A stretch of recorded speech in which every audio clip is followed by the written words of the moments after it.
Parliament ఎన్నికల్లో ప్రచారంలో భాగంగా వెల్టూరు గ్రామానికి ఈ కార్నర్ మీటింగ్ చేస్తున్న సందర్భంగా వెల్టూరు గ్రామస్తులతో పాటు చిన్నముంగల్చేడు, పెద్దముంగల్చేడు, చెక్కటోపల్లి, కన్మనూరు, బరిపల్లి గ్రామాలకు సంబంధించిన పెద్దలందరూ వచ్చిన్నారు. కాంగ్రెస్ కుటుంబ సభ్యులందరూ వచ్చిన్నారు.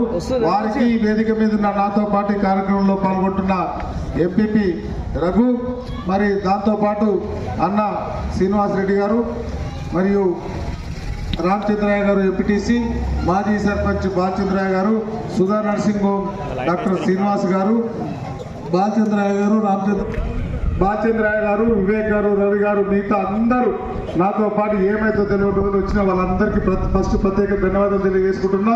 దాంతో పాటు మనం నవంబర్ 30 తారీఖు నాడు కాంగ్రెస్ పార్టీ అభ్యర్థిగా నన్ను ఆశీర్వదించమని, దీవించమని అడిగినప్పుడు మీరందరూ పెద్ద ఎత్తున కాంగ్రెస్ పార్టీకి చేతి గుర్తుకు ఓటేసి వెల్టూరు నుంచి 400 లీడ్ ఇచ్చినందుకు ఫస్ట్ శిరస్సు వచ్చి నమస్కారం తెలియజేసుకుంటున్నాం. అందరికి మెసేజ్ వచ్చినాయా? 2000 కోట్లు ఒకటే రోజు రిలీజ్ చేసి రైతులందరికీ రైతు బంధు రిలీజ్ చేసిన ముఖ్యమంత్రి గారు ఒకసారి చప్పట్లు కొట్టాలి. మనం 15 ఆగస్టు లోపు ఒకటే ఒక సంతకంతో తెలంగాణ ఉన్న ప్రతి రైతుకు 40,000 కోట్లు అయితే దానికి 40,000 కోట్లు ఆగస్టు 15 తారీఖు లోపు అది కూడా మొత్తం 2 లక్షల రుణమాఫీ కూడా కాంగ్రెస్ పార్టీ చేయబోతుంది. ఇంకేమైనది వెల్టూరు గ్రామంలో చిన్నముంగల్చేడు, పెద్దముంగల్చేడు, చిక్కటోపల్లి, కన్మనూరు, బలిపల్లిలో ఇందిరమ్మ ఇండ్లు చాలా అవసరం ఉన్నాయి.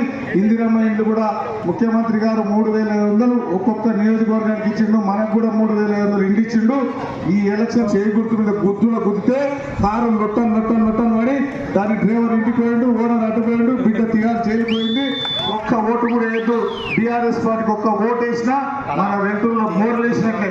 ఎందుకంటే 5 సంవత్సరాలు నేనే ఎమ్మెల్యే కదా, 5 సంవత్సరాలు రేవంత్ అన్ననే ముఖ్యమంత్రి కదా.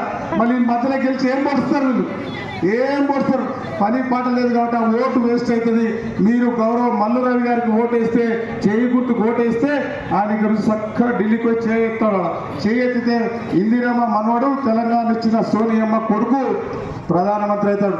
ప్రధానమంత్రి అయితే మన ఉన్నపర్తికి ఈయన క్యాబినెట్ నాగర్కర్ నుంచి గెలిచిన మల్లురావు గారు క్యాబినెట్ మినిస్టర్ అవుతాడు. క్యాబినెట్ మినిస్టర్ అయితే ఉన్నపర్తికి రైల్వే లైన్ వస్తుంది, కేంద్రీయ విద్యాలయాలు వస్తాయి, నవోదయ స్కూళ్ళు వస్తాయి.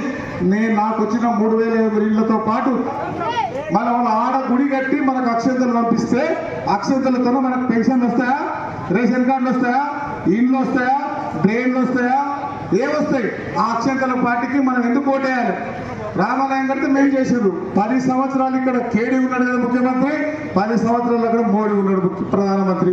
వాళ్ళు వెల్టూరుకి ఏం చేయకుండా ఎందుకు ఓట్లు అడిగే వాళ్ళకి నైతిక హక్కు లేదు. కాబట్టి బీజేపీ పార్టీ సైడ్ కూడా మన పిల్లలు ఎవరైనా పోతే వాళ్ళకు కూడా నచ్చ చెప్పాలి, వాళ్ళకి అటు పోవద్దని చెప్పాలి. మనందరం కష్టం గుర్తుకు ఓటేసి మొన్న నాకు ఎంత మెజార్టీ ఇచ్చింది? 25,400 మెజార్టీ ఇచ్చిండు. ఆ 25,400 మెజార్టీని ఇప్పుడు మనం 50,000 ఇస్తే ఇదో సార్ రేవంత్ సార్ దగ్గరికి వెళ్ళి, రేవంత్ అన్న దగ్గరికి వెళ్ళి, అన్న నేను 50,000 మెజార్టీ తెచ్చినా అందరిలాగా 3,500 ఇల్లు కాదు, నాకు 6,000 ఇల్లు అడగడానికి నాకు హక్కు ఉంటుంది, ఇన్ని పెన్షన్లు అడగడానికి హక్కు ఉంటుంది, ఇల్లు అడగడానికి హక్కు ఉంటుంది, రేషన్ కార్డు అడగడానికి హక్కు ఉంటుంది. దాంతో పాటు మల్లు రవి సార్ ఢిల్లీ నుంచి చాలా ఫండ్ తెస్తాడు. మనకు కష్టపడితే మ్యాక్సిమం 4 రోజులు కష్టపడితే తర్వాత 4.5 సంవత్సరాలు నేను ఇదే వేదిక నుంచి చెప్పిన ఈ చేయికి లంచం తీసుకునే అలవాటు లేదు, తప్పు చేసే అలవాటు లేదు, మోసం చేసే అలవాటు లేదు, కబ్జాలు చేసే అవసరం లేదు. వేరే వాళ్ళ పేరు మీద మీరందరూ మన ఇచ్చిన మెజార్టీ కంటే డబ్బులు ఇస్తారా? మొన్నటి వరకు మనకు శత్రువు ఉండే, మూలితే పోలీస్ కేసులు పెడుతుండే, మనల్ని బెదిరిస్తుండే. ఇప్పుడు ఎవరు మీరు గెలిపించిన మీ బిడ్డ ఇక్కడ మీ ఎంబడి ఉన్నాడు, నా ఎంబడి రేవంత్ అన్నాడు. కాబట్టి గ్రౌండ్ అంతా క్లియర్ ఉంది. మొత్తం పోయి చేయకూడదు, గుదుడే గుదుడు. ఎవరిని అడ్డవస తోసేవతలు వాడాలి, అవునా? కాబట్టి మీరు డబల్ మెజార్టీ ఇస్తారా? వాళ్ళందరూ చేతులు ఎత్తండి, ఇస్తారు. జై కాంగ్రెస్.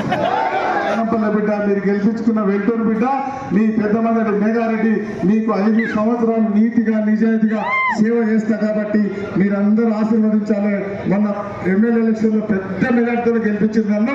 మళ్ళొక్కసారి నాకు సపోర్ట్ ఇస్తే మల్లురావు గారిని గెలిపిస్తే మనకు పెద్ద బలం అవుతుంది. కాబట్టి మీరు అందరూ ఆశీర్వదించాలి, దీవించాలి.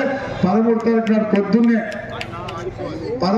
నాడు పొద్దున్నే మనం ఏం చేయాల్సిందంటే తర్వాత 5 సంవత్సరాలు నేను చెప్పిన ప్రతిదీ పెన్షన్లు, రేషన్ కార్డులు, ఇండ్లు అన్ని చేసే బాధ్యత మీ బిడ్డ మేఘారెడ్డి తీసుకుంటాడు. కాబట్టి కొంతమంది చేయాలంటే ఒక్కటే ఒక మార్గం, చేయి గుర్తు మీద ఓటేయాలి. కాబట్టి మీరందరూ ఓటేసి ఆశీర్వదిస్తారా? జై కాంగ్రెస్, జై కాంగ్రెస్, హస్తం గుర్తుకే, హస్తం గుర్తుకే. వేటూరు గ్రామంలో సంత స్టార్ట్ కావాలి. ఇంకా అన్నిటికంటే ముఖ్యం వేటూరు గ్రామం మండలం చేసే బాధ్యత కూడా మేఘారెడ్డి తీసుకుంటారు. మీరు అన్న మన రెవెన్యూ మినిస్టర్ పొంగులేటి శ్రీనివాస్ రెడ్డి గారికి ఆల్రెడీ లెటర్ ఇచ్చిన ఎలక్షన్ అన్న నేను ఇచ్చేవరకు నేను మాట ఇచ్చి వచ్చినని ఆయన ఇద్దరు మాట ఇచ్చి తీసుకొచ్చే బాధ్యత ఆయన కూడా వనపర్తి నియోజకవర్గం దత్తత తీసుకున్నాడు. మనం ఎట్లా వెంటూరు తీసుకున్నామో ఆయన వనపర్తిని దత్తత తీసుకున్నాడు. కాబట్టి నేను ఏం తీసుకుపోయినా కాదని కూడా సంతకం పెడతాడు, మనం అడిగిన రిక్వెస్ట్ చేస్తాడు. కాబట్టి మీరందరూ కాంగ్రెస్ పార్టీని ఆశీర్వదించి కాంగ్రెస్ పార్టీని దీవించి చేయి గుర్తు మీద ఓటేయాలని కోరుకుంటున్నాను. కొండన్న గారు మరియు సంజీవ గారు, రాములు గారు, స్వామి గారు, సంజీవ గారు, నరేష్ గారు, బాలయ్య గారు, కళ్యాణ గారు, బండారి శేషయ్య గారు, వీరు మన జిల్లా గొర్రె కాపుల సంఘం జిల్లా డైరెక్టర్ గారి ఆధ్వర్యంలో టిఆర్ఎస్ పార్టీ నుంచి మన పార్టీలో ఈరోజు జాయిన్ కావడం జరిగింది. జై కాంగ్రెస్, జై కాంగ్రెస్.